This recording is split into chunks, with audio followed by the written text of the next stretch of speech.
Gênesis 41. Passados 2 anos completos, Faraó teve um sonho e eis que estava em pé junto ao rio Nilo. Do rio subiam 7 vacas de boa aparência e gordas e pastavam no meio dos juncos. Após elas, subiam do rio outras 7 vacas, de aparência feia e magras, e pararam junto às primeiras na margem do rio. As vacas de aparência feias e magras engoliam as 7 vacas de boa aparência e gordas. Então Faraó acordou. Tornando a dormir, sonhou outra vez. De uma só haste saíam 7 espigas cheias e boas, e após elas nasciam 7 espigas mirradas e queimadas pelo vento leste. As espigas mirradas devoravam as 7 espigas grandes e cheias. Então Faraó acordou. Tinha sido um sonho. De manhã, ao despertar muito perturbado, mandou chamar todos os magos do Egito e todos os seus sábios. Contou-lhes os seus sonhos, mas não havia ninguém que pudesse dar a interpretação. Então o copeiro-chefe disse a Faraó: "Hoje me lembro das minhas ofensas. Quando Faraó ficou irado com os seus servos e me pôs na prisão, na casa do comandante da guarda, a mim e ao padeiro-chefe, tivemos um sonho na mesma noite, eu e ele. Sonhamos e cada sonho tinha o seu próprio significado. Achava-se conosco um jovem hebreu, escravo do comandante da guarda. Contamos a ele os nossos sonhos e ele nos deu a interpretação, a cada um segundo o seu sonho. E tal como nos interpretou, assim aconteceu, e fui restituído ao meu cargo e o outro foi enforcado."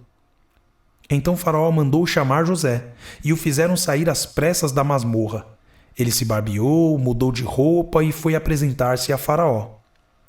Este lhe disse: "Tive um sonho, e não há quem o interprete. Porém ouvi falar a respeito de você, que, quando ouve um sonho, é capaz de interpretá-lo." José respondeu: "Isso não está em mim, mas Deus dará resposta favorável a Faraó." Então Faraó disse a José: "No meu sonho, eu estava em pé na margem do Nilo, e eis que subiam dele 7 vacas gordas e de boa aparência e pastavam no meio dos juncos. Após estas, subiam outras vacas fracas, muito feias e magras. Eu nunca tinha visto vacas tão feias em toda a terra do Egito. E as vacas magras e ruins devoraram as primeiras 7 vacas gordas. E depois de as terem engolido, não davam aparência de que as tinham devorado, pois o aspecto delas continuava ruim como no princípio. Então acordei. Depois, vi em meu sonho que 7 espigas saíam da mesma haste, cheias e boas. Depois delas, nasceram 7 espigas secas, mirradas e queimadas pelo vento leste. As 7 espigas mirradas devoraram as 7 espigas boas. Contei isso aos magos, mas ninguém foi capaz de me dar a interpretação." Então José respondeu: "O sonho de Faraó é apenas um. Deus revelou a Faraó o que ele vai fazer. As 7 vacas boas serão 7 anos. As 7 espigas boas também 7 anos. O sonho é um só. As 7 vacas magras e feias que subiam após as primeiras serão 7 anos, bem como as 7 espigas mirradas e queimadas pelo vento leste serão 7 anos de fome. Esta é a palavra, como acabo de dizer a Faraó. Deus manifestou a Faraó o que ele vai fazer. Eis que vem 7 anos de grande abundância por toda a terra do Egito. Depois virão 7 anos de fome. Toda aquela abundância será esquecida na terra do Egito e a fome consumirá a terra, e não será lembrada a abundância na terra por causa da fome que seguirá, porque será gravíssima." O sonho de Faraó foi repetido porque a coisa é estabelecida por Deus e Deus se apressa a fazê-la. Agora, pois, Faraó devia escolher um homem ajuizado e sábio e encarregá-lo de dirigir a terra do Egito. Faraó devia fazer isto: pôr administradores sobre a terra e recolher a 5ª parte dos frutos da terra do Egito nos 7 anos de fartura.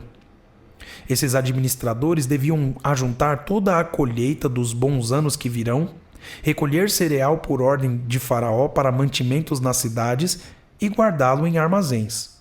Assim, O mantimento servirá para abastecer a terra nos 7 anos da fome que haverá no Egito, para que a terra não seja destruída pela fome.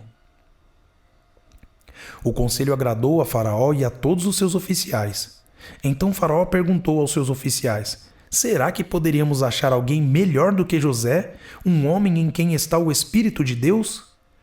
Depois Faraó disse a José: visto que Deus revelou tudo isto a você, não há ninguém tão ajuizado e sábio como você. Você será o administrador da minha casa, e todo o meu povo obedecerá à sua palavra. Não somente no trono eu serei maior do que você. E Faraó disse mais a José: eis que eu o constituo autoridade sobre toda a terra do Egito. Então Faraó tirou o seu anel sinete da mão e o pôs no dedo de José. Mandou que o vestissem com roupas de linho fino e lhe pôs no pescoço um colar de ouro. E o fez subir na sua segunda carruagem e clamavam diante dele: inclinem-se todos. Desse modo, deu-lhe autoridade sobre toda a terra do Egito. Disse ainda Faraó a José: eu sou Faraó, mas sem a sua ordem ninguém poderá fazer nada em toda a terra do Egito. E Faraó chamou José de Zafenate-Paneia e lhe deu por mulher Azenate, filha de Potífera, sacerdote de On. E José percorreu toda a terra do Egito. José tinha 30 anos de idade quando se apresentou a Faraó, rei do Egito, e andou por toda a terra do Egito. Nos 7 anos de fartura, a terra produziu com abundância, e José ajuntou todo o mantimento que houve na terra do Egito durante os 7 anos e os guardou nas cidades. O mantimento do campo ao redor de cada cidade foi guardado na mesma cidade. Assim, José ajuntou muitíssimo cereal como a areia do mar, até perder a conta, porque ia além das medidas. Antes de chegar à fome, nasceram 2 filhos a José, os quais lhe deu Azenate, filha de Potífera, sacerdote de On. Ao primogênito José chamou de Manassés, pois disse: Deus me fez esquecer todo o meu trabalho e toda a casa de meu pai.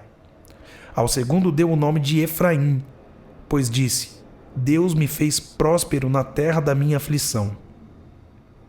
Passados os 7 anos de abundância que houve na terra do Egito, começaram os 7 anos de fome, como José havia predito, e havia fome em todas as terras, mas em toda a terra do Egito havia pão.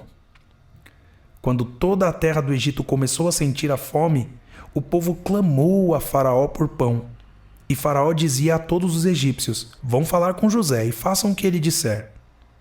Havendo, pois, fome sobre toda a terra, José abriu todos os celeiros e vendia aos egípcios, porque a fome aumentava na terra do Egito.